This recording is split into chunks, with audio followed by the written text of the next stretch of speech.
Shalom and welcome to today's Middle East Report. In this program today, we'll be discussing the plight of the forgotten Jewish refugees from Egypt. Warm welcome to the program, and I have a very special guest all the way from Israel, but originally she was from Egypt. Her name is Levana Zamir, and you are the president of the Israel-Egypt Friendship Association. Levana, warm welcome to the Middle East Report. Thank you. And well, you've got an extraordinary and compelling story to tell about yourself and your family. And the fact is that you can trace your family roots in Egypt back over 2,000 years, which is incredible. So can you share with us just a little brief history of the Jewish presence in Egypt? Because I know they've been there for thousands of years. We can even go back to the time looking at the book of Genesis, with the time of Moses and Joseph, and yet we see Egypt mentioned so much in the Bible between Israel and the nation of Egypt. Well, in Egypt, it was always Jews there, living there. As you said, from Abraham, from Joseph, and his family when they came to Goshen, to Egypt, and it was always there, Jews. But we know from the Bible, that 2,500 years ago, when the prophet Jeremiah escaped from Jerusalem after it fall, came to Egypt, he found a very established, a well-established community, Jewish community, and came with him a lot of Jews from Judea. So we know that since then, it was always a continuity of a Jewish community in Egypt. We know. Amazing. All of us know. So let's have a look now at a kind of brief overview of the Jewish life in Egypt over the past century.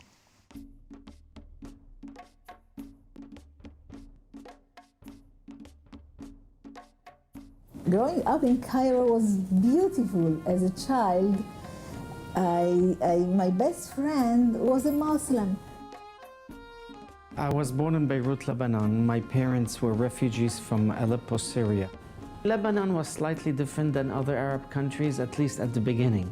Having a balance of government over there between the Muslims and the Christians.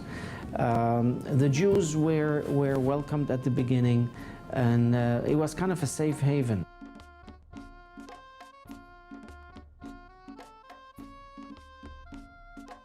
When I was 6 years old, I experienced my first experience of hate culture and intolerance because I was taken to a madrasa public school in Tripoli, and the teacher who was teaching arithmetic to 6-year-old little Arab girls turned to the board and said, "If you have 10 Jews and you kill 5 of them, how many Jews do you have left to kill?" We were not expelled. We dreamt of being expelled. Every day we were hoping that we get expelled. I remember by night, somebody was throwing stones on our windows, and we didn't dare even to open to see who did it. We were afraid, frightened. All this harassment every day at the Jewish quarter of Cairo, once it was bombed and people were killed. What really sped our exodus from Lebanon was a picture that was taken at a wedding of the 3 rabbis of Lebanon. One of them was my father. I still have the picture until now. And that picture appeared on the doors of the mosques in Lebanon, and also in a magazine, with the caption at the end saying, "These are the rabbis of the Jewish community, the leaders of the Zionist Jews." I realized later on in life that we really lived in denial because we always felt things would get better simply because the Jews were not allowed to leave the country. So we had to do the best we could under the circumstances. So in a way, the '67 war allowed us to live not in the way we wished. But when the war broke out in 1967, I was working for a British company just as a summertime job. And the mob took to the streets in Tripoli and started shouting, "Adbah al-Yud," which means in Arabic, slaughter the Jews. I remember myself telling myself, it would be good to die, but it will not be good for my parents if I die. So a 12-year-old girl thinking such a thing, it says she wasn't really happy.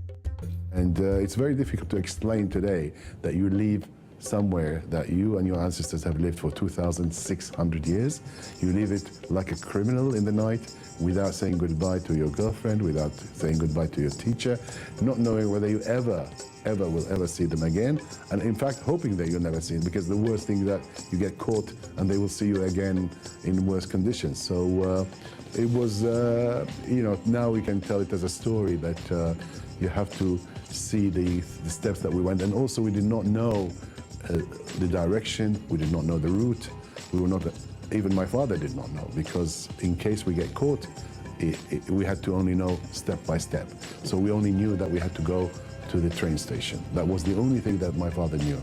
So we left the house as if we were going on just for half an hour. Jews were not allowed to go more than 5-kilometer radius without informing police and all that. So we went as if we're going to the market. We parked the car as if we are normal family outing.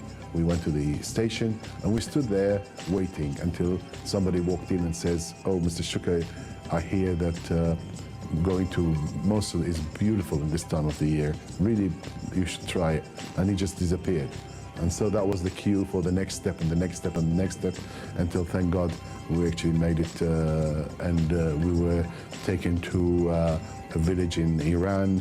And it was just before dawn broke, in the middle of night. We were just left there, and thank God it was the right place, because the next morning somebody came to pick us up, and again we're here to tell the story. You know, we discovered later that my mother was crying every night. We never saw her crying, never.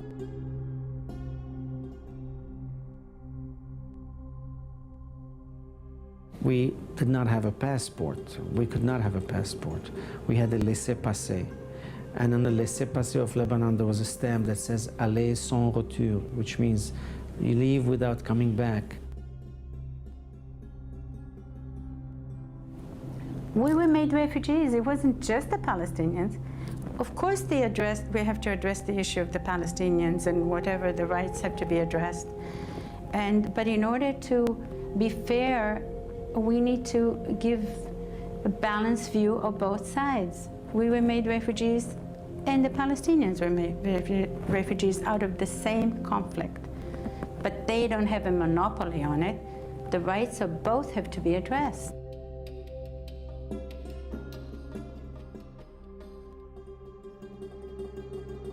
I believe that the Libyan people are not ready to look at their past. They are still extremely anti-Jewish, and I don't think that this will change, unfortunately. I would not want to go back to Libya for the simple reason that why would I want to go back to a country that hates Jews when there haven't any? Sometimes the obstacle is that people just do not believe that there were 850,000 people who all must have stories like this. But how come even the Jewish population have not heard about it? Where was this story for so long? It's important because it's a part of the history of Am Israel. It's part of our history, not only of the Jews from Arab countries. When you had 1 million Jews in Arab countries and now none in Egypt, we disappeared. You cannot forget this.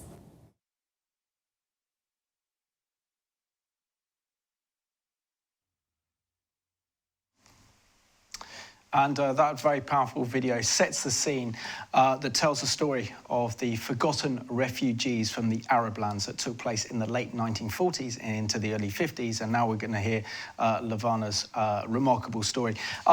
Levana, can you share with something about your family background, your family, the job that your father had, your mother had, and what was life like growing up for you living in Egypt? Because you were born in 1938, a year before the start of the Second World War. Yes. Well, I remember a very, very nice life, easy life. My father had one of the biggest printing business in Cairo, working with the government and doing work for the government, for the Ministry of Education, the Ministry of Justice, with his two brothers. They were three brothers, always together, always in this family business of printing. And, you know, under colonialism, it's always good for foreigners because they made us feel as foreigners. We were the Jews of Egypt, but Egyptian. Very much Egyptian.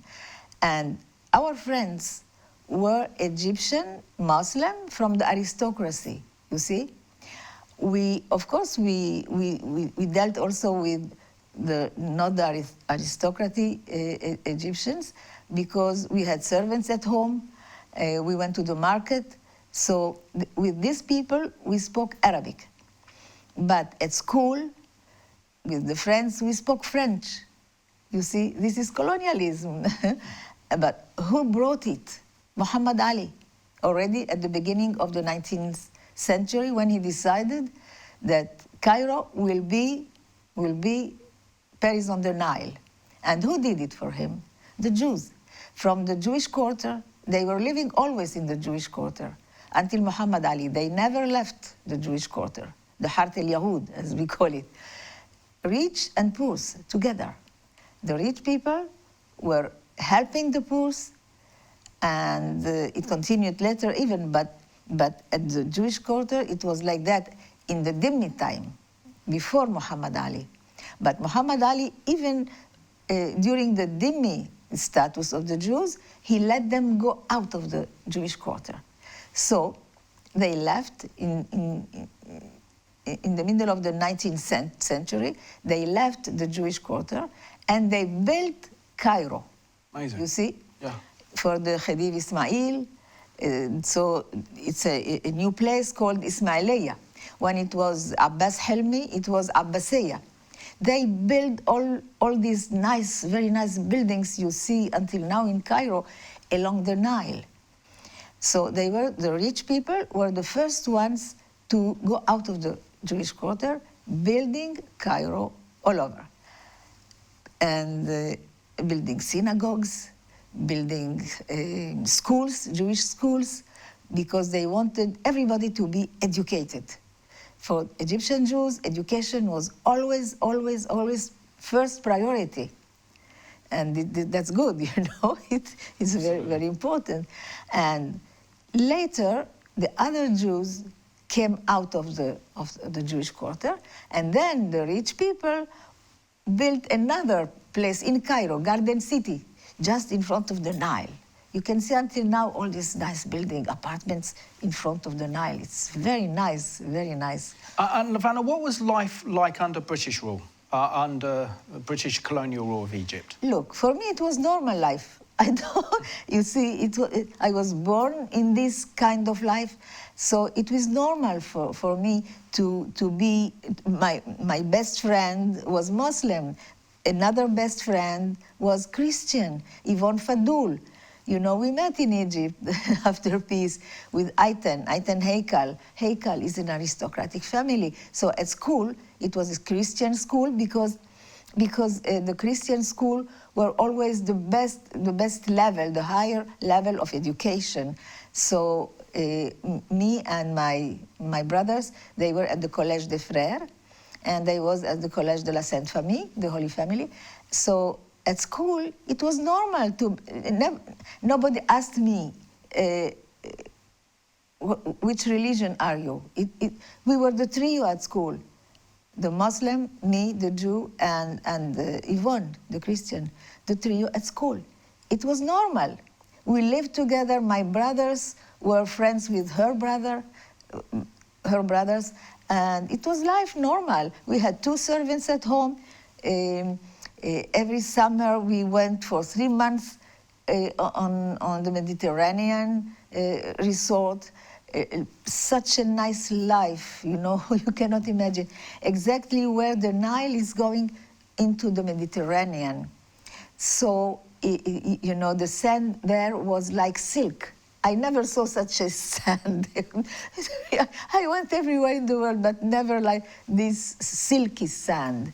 It was good life, you know, and when we went to these Mediterranean summer resorts, we were taking with us the 2 servants. You can see in our photographies, you can see all of us and the 2 servants there, and nicely dressed, you know. But it was normal life.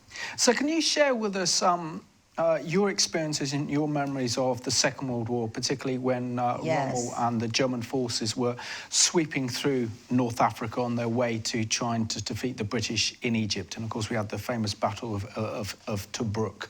Can you describe your memories of what life was like with the advancing German army? Yes, I remember when we heard about what you call now Alamein, the desert, when the Germans was almost in Alexandria, yes, because they already, they were in Libya, and we knew they will come now to Alexandria. And Alexandria was bombarded, but I didn't know yet. In 1942, they began to bombard also Cairo. I remember this. It was frightening, very much frightening. And one of our rabbi, Maslaton, Yehuda Maslaton, very much renowned as a rabbi in Cairo, during one of this bombarding, he lost his son and his grandson. It was horrible. Then all the Jews became to escape also from Cairo. It was then when my parents decided to take us out of Cairo, and we went in a place you call Fostat. It's Ben Ezra synagogue, a 2,000-year synagogue, very much renowned, with a story saying that Moses used to come in this place, that's why it's holy, before going to Pharaoh, telling him, let my people go. He was praying there because in this place, the Nile was just there, and in this place of the Nile, his mother, adoptive mother, Batya, took him from the Nile. You know the story. Yes, so this place is holy for everybody, for Muslims, for Christians, and for Jews, because Nabi Musa, they say in Arabic, Nabi Musa, you know, the prophet Moses is for all of us. And you see there the synagogue Ben Ezra, and just almost near a mosque and an église and a Christian church. So it's holy. This place is holy for all of us, and it was a place where you could hide, far from Cairo. But it was very poor there. It wasn't easy. It was just a large place, a big place to be all together. So my parents went to a place half an hour from Cairo called Helwan. Well, this place where I grew up, such a nice place, gardens, villas. Usually the sultans, the Turks, were living there. So we went, it was very quiet. And there I spent all my childhood, my adolescence, most of it childhood, with the Christian school. I liked it very much. I loved my teachers, I loved my friends, and but you know, I knew I am a Jew because my parents wanted us to study Hebrew. So once a week, we went to the Talmud Torah just to study prayers. So I could read Hebrew, but without understanding. I didn't understand what I am reading, but just reading the prayer. So on Friday night, we went to the synagogue, but in Saturday morning, I went to school. So you see, it's not much liberal, you see. And how did life change for you and your family, Levana, on the 14th of May, 1948, when the re-establishment of the State of Israel was formed? This I cannot forget. And only then I understood it was nice before. I didn't know until this night. At midnight, in May 14, 1948, the day Ben Gurion declared the creation of the State of Israel, 10 Egyptian officers came into our house. They searched everywhere. I don't know until now what they were searching after. They opened all the closets, all the drawers, they cut mattresses, they found nothing, and they left. But they did the same to my uncle, the brother of my father. He was living upstairs in the villa, and they found nothing too, but they took him to prison, telling him, "You are a Zionist." Well, he just wasn't a Zionist. They said so, to take him to prison and to confiscate all of our assets, our properties, and they did. Next morning, they confiscated the printing business, and of 3 families. So all of a sudden, 3 families, 21 persons without any livelihood, and one of them in prison. But for me, my own trauma was when I went to school in the morning. I didn't know that my uncle was taken to prison. I didn't know. But then the teacher, the master teacher, came to me worrying. She told me they took your uncle to prison. I didn't know. I cried. I cried because, you know, a 10-year-old girl going to prison, you must be a criminal. I ran to my mother asking her, is my uncle a criminal? He went to prison. So she wanted to calm me down, and she told me calmly, no, your uncle is not a criminal. He was taken to prison because we are Jews. She thought it would be good for me to know the truth. But for me, all of a sudden, I understood that I am a criminal. I am a Jew. So it's a crime to be a Jew. At 10 years old, this is what you understand. Well, my best friend, as I said, was a Muslim, Aitan, and the other one was Christian. We were the trio, always at school and out of school, but all of a sudden, for me, I felt marginal. I was a Jew. It wasn't for granted anymore. And Levana, can you share what the atmosphere was like on the streets of Cairo? Because your older brother was also beaten up, wasn't he? Yes. Almost immediately, you know, persecutions began. For my elder brother, David, he was in his way to school in the bus, and all of a sudden, a group of young Arabs beaten him until bleeding. By chance, his good friend, Muhammad Ghazar, I remember him. He was the best friend of my brother. He was coming home. We loved him, he loved us, and he saw that. He shouted on the group, on the crowd, he shouted, "Leave him alone, he is Muslim like us." He saved his life. Amazing. And you know, surely you know, but in June 1948 already, the Jewish quarter was bombarded.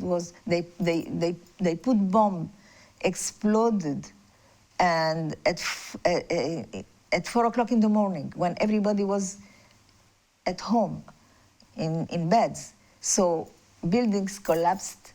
Many were killed, many wounded in the Jewish quarter.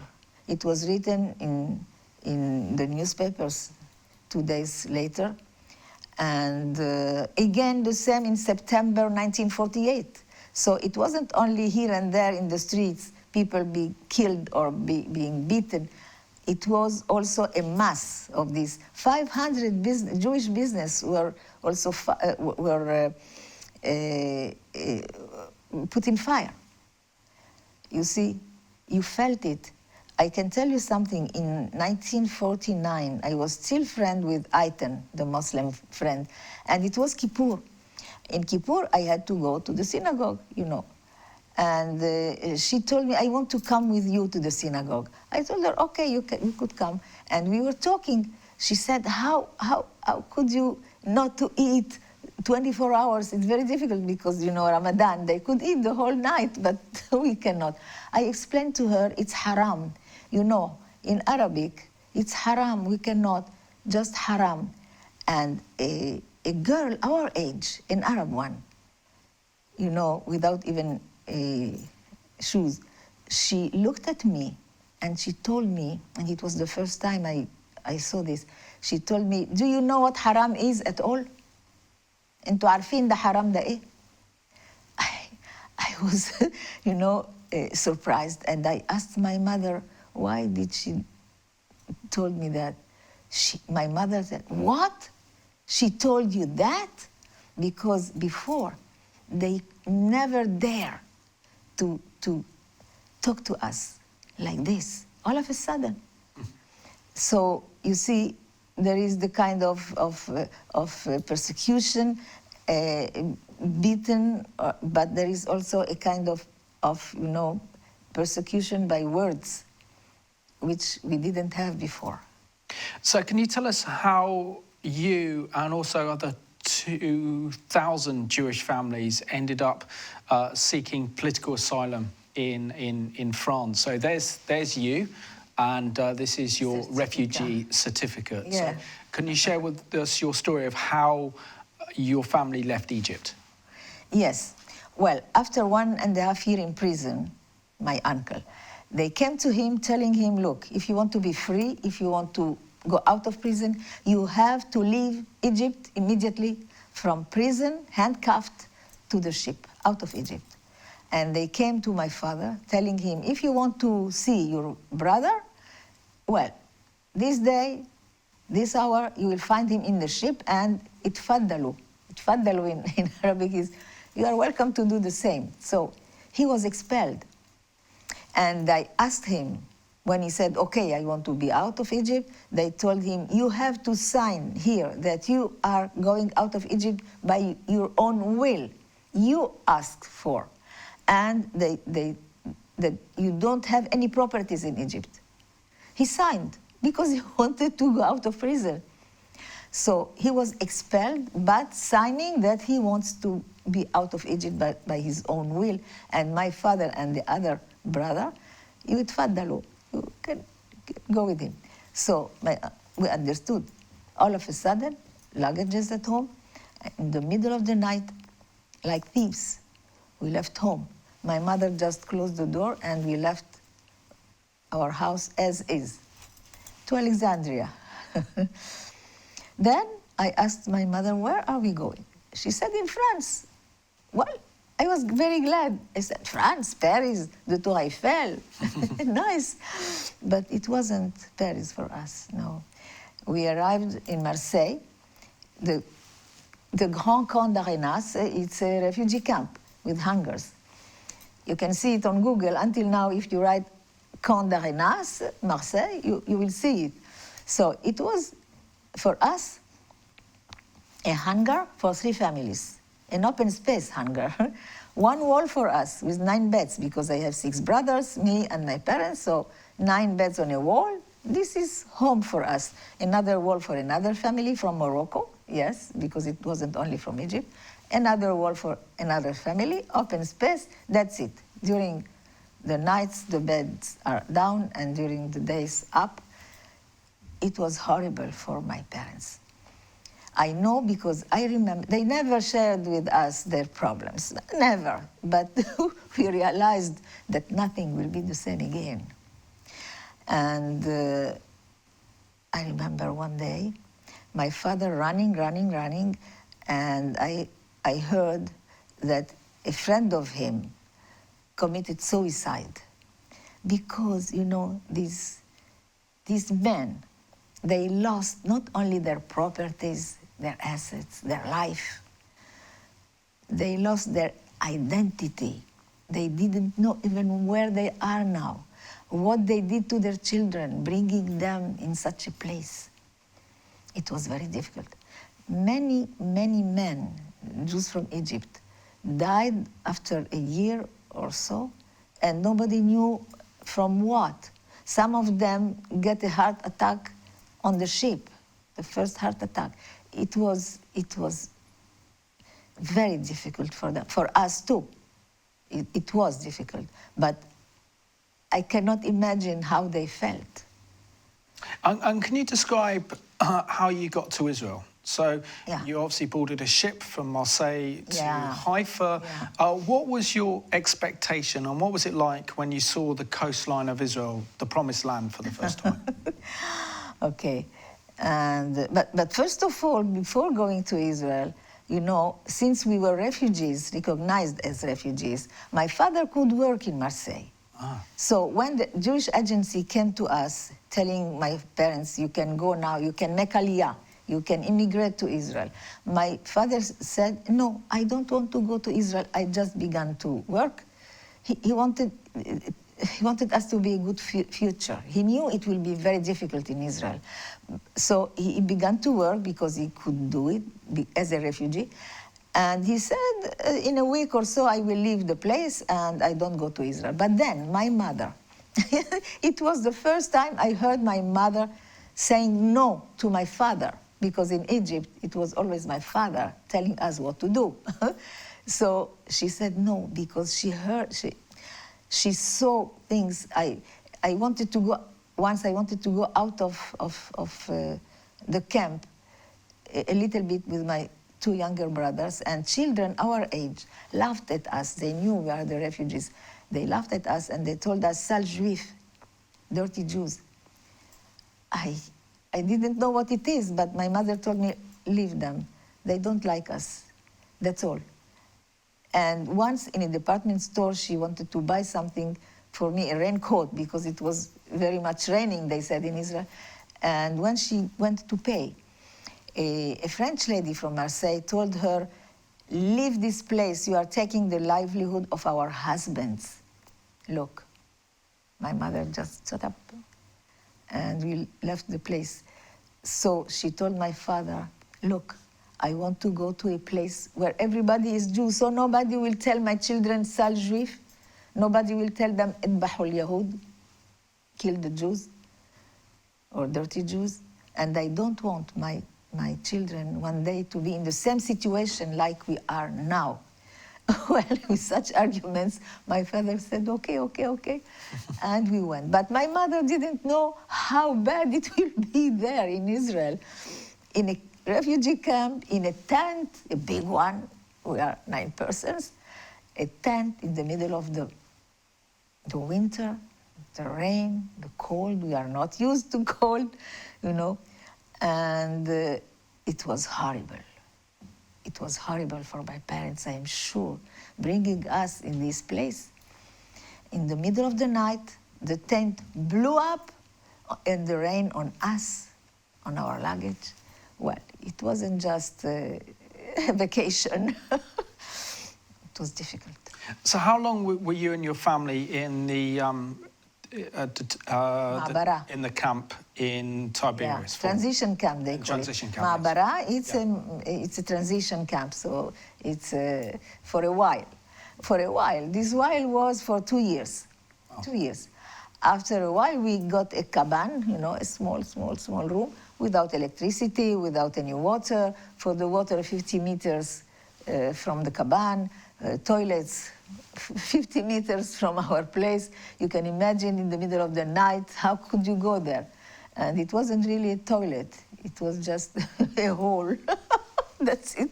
So it was, you know, it was very, very, very bad. 2 years.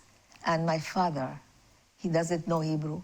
He has to work to feed us, because when we left Egypt, We left with just one bag and 20 pounds. That's it for each. So we had nothing. He worked very hard in buildings. He was building the new cabans for the new immigration, and they call us Ole Hadash. One of my brother, he wasn't strong, so he couldn't do it, but he knew French, English, a little bit of Hebrew, because we learned at the Talmud Torah. He worked at the post office, good, but the other one, the stronger one, he wanted to earn more money, so he also worked in constructing buildings in Tiberias, in the north.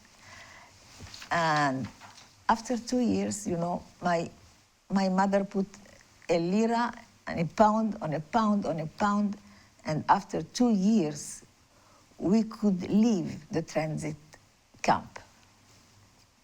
And your mother moved you and your family to Tel Aviv because she wanted to be near a university. And, yes. And how was life like for you and your family living in Tel Aviv, away from the internment camp? Well, look, in Tiberias it was also very difficult, first of all. I will tell you something to understand what a child could go through as a refugee. At school, it was a school for rich people because it was Alliance, and I was the only one from the transit camp. And one day, a girl asked me to come with her to her house in Tiberias, a villa. I felt so good, home. It was home all of a sudden. I felt very good. But the next day, we did homework together. The next day, another girl told me, I am sure you cannot invite Rina in your place. I said, why? She said, because you are living in a transit camp. So even if I wanted to feel normal, I couldn't. They let me feel, not like them. Again, it was 2 years, very difficult years, but I was a good pupil. I did all my homework. So going to Tel Aviv for me was to be free, more free. You see, because I knew Hebrew already,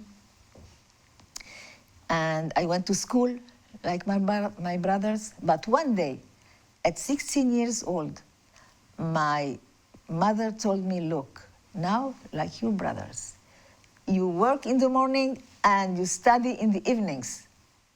And I did. And I'm working until now.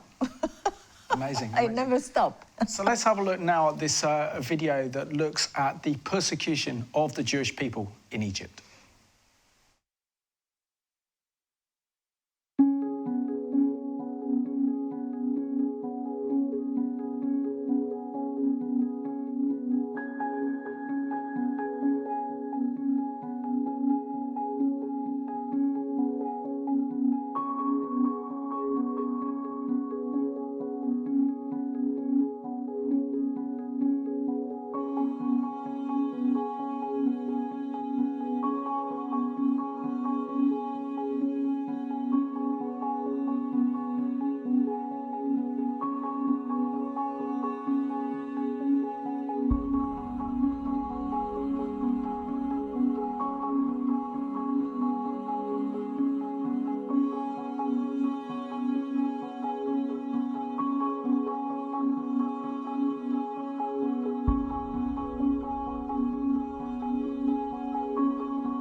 And that very powerful video shows us the horrendous persecution that took place against the Jewish community in Egypt, and why so many, virtually all the Jews of Egypt had to flee during the 40s and the 1950s.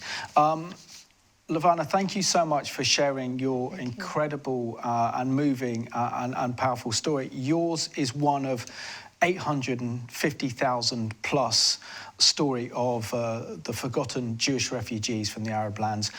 But we always hear constantly in the media by the Palestinians about the so-called Palestinian refugee crisis. When Israel was declared a state by David Ben-Gurion, Israel was attacked by 5 Arab armies, and the Arab leaders called upon the Palestinian Arabs to flee their homes because the Arab armies would destroy Israel and they could have their so-called homes back.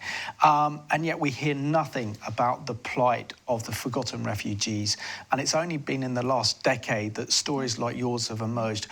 Why is the world so silent, and why is Israel being silent on the plight of the forgotten refugees from Arab lands? I will tell you, because Israel wanted us to feel not as refugees, to feel like new citizens. That's all. So they didn't want to hear about it. They asked my father and his generation just to write down in forms what we left in Egypt and how we did it. But it began only in 1956, when it was this mass expulsion, not before. And my father used to help people to fill these forms and to bring them to the Ministry of Justice, the Ministry of Foreign Affairs. I remember sometimes he was asking me, take me to Jerusalem, and I did it for him. I didn't care less. I had my life, I was married, my children, and that's it. But what happened? Exactly a decade, as you said, 10 years ago, almost, in 2008, Obama speech in Cairo. You can see it in Google. Obama Cairo speech. He said something that Bibi Netanyahu couldn't be silent on this. He said something like, Palestinian refugees equation, Holocaust. Well, not exactly. So Bibi Netanyahu gave his answers in many other items. In this item, he replied to Obama. He said, in Israel, we absorbed more than 800,000 Jews from Arab countries. We absorbed them. So the Arab countries, they have to absorb their own refugees. He didn't talk about giving back our properties or nothing. He said, we absorb them, you have to absorb yours. It's not equal Holocaust. And it was the start, really. Then Bibi Netanyahu wanted us to be again in our refugee status, to remind the world we had also our. And now, today, we are 60%, these million Jews from Arab countries, we are 60% of the citizens of Israel. Amazing. We build it. If the Ashkenazi created the Eretz Israel, the state of Israel, we build it. Okay? Amazing, Levana.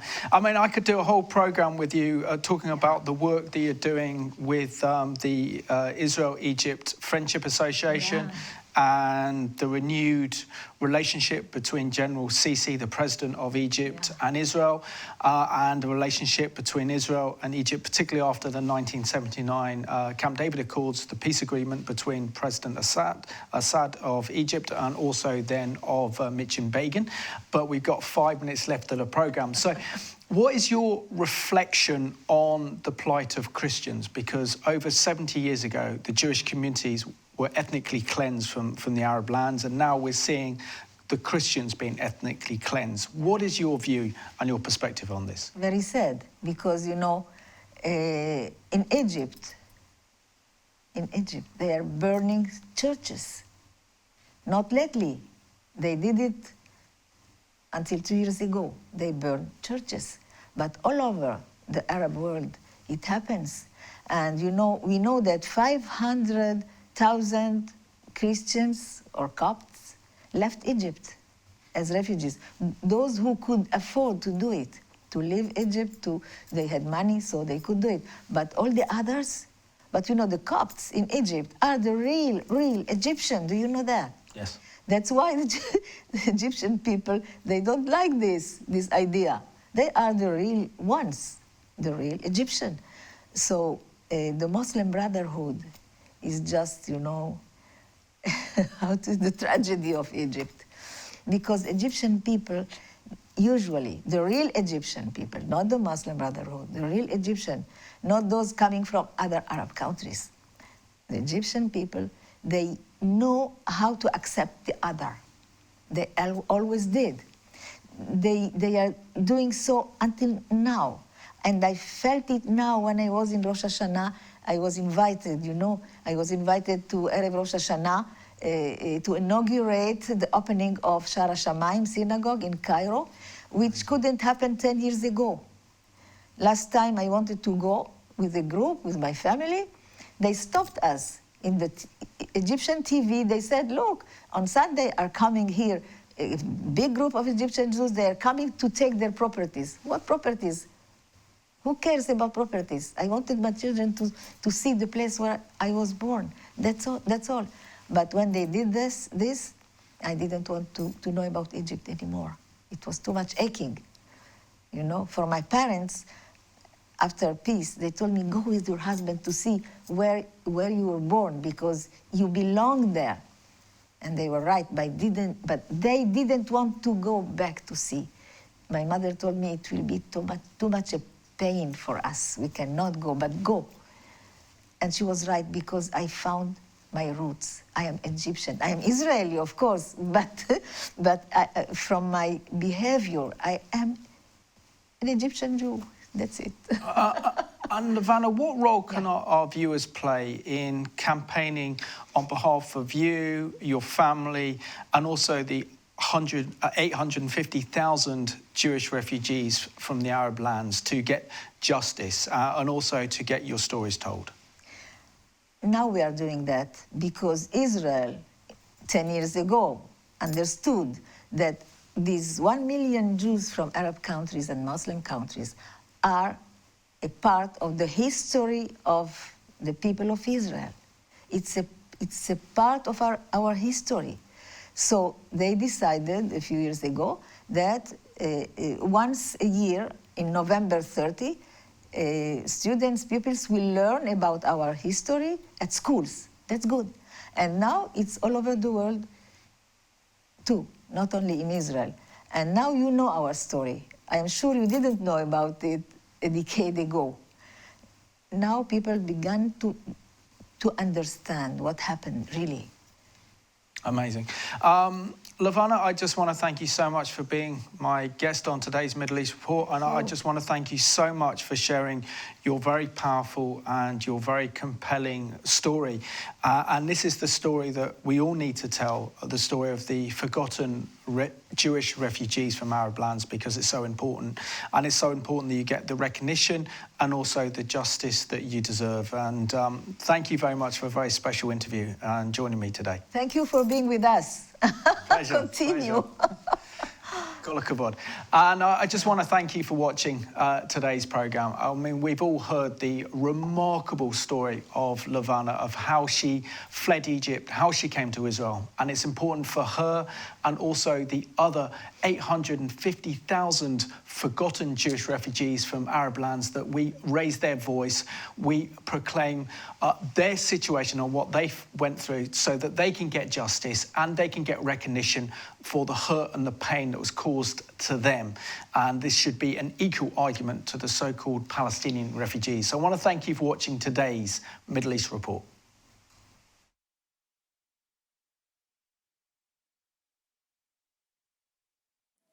Don't forget about the Jewish refugees.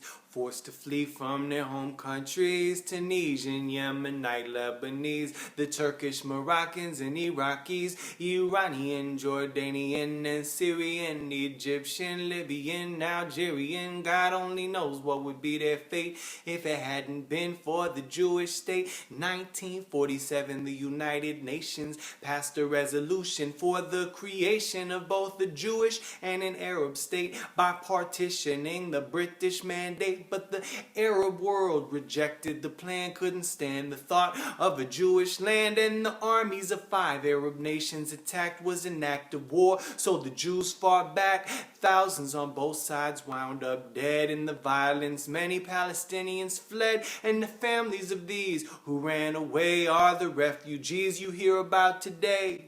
But there's another story that must be told, not as well known, but it's just as old, about the Jewish refugees forced to flee from almost every Arab country. Don't forget about the Jewish refugees forced to flee from their home countries, Tunisian, Yemenite, Lebanese, the Turkish, Moroccans, and Iraqis, Iranian, Jordanian, and Syrian, Egyptian, Libyan, Algerian. God only knows what would be their fate if it hadn't been for the Jewish state. You see, 1 million Jews lived in relative peace, scattered all over the Middle East. But after the 1948 war, we just weren't welcome there anymore. Arabs forced us to flee in fear from homes we'd known for 1,000 years. Faced with pogroms and bomb attacks, most left with just the shirts on their backs. They froze our Jewish bank accounts and stole our land in large amounts. Today, if you try to add up the cost, there's over $6 billion lost. With no other options, most came straight to the newly founded Jewish state. And until this day, most Israelis are descendants of these Jewish refugees. So don't forget about the Jewish refugees forced to flee from their home countries, Tunisian, Yemenite, Lebanese, the Turkish, Moroccans, and Iraqis, Iranian, Jordanian, and Syrian, Egyptian, Libyan, Algerian. God only knows what would be their fate if it hadn't been for the Jewish state. I understand why some Palestinians yearn to be granted the right of return to the place where their ancestors lived before the events of the 1948 war. Yet I just can't help but contemplate what would happen if Israel opened its gates when the Arab nations all heard the news. Do you think that they would do the same for the Jews? Would they give citizenship to the families of the 850,000 refugees and return all of their stolen properties back to the Jews from whom they were seized? Would they issue apologies for the bombs, anti-Jewish riots, and pogroms which forced nearly 1 million Jews to run for their lives with nothing to lose? Don't forget about the Jewish refugees forced to flee from their home countries, Tunisian, Yemenite, Lebanese, the Turkish, Moroccans, and Iraqis, Iranian, Jordanian, and Syrian, Egyptian, Libyan, Algerian. God only knows what would be their fate if it hadn't been for the Jewish state.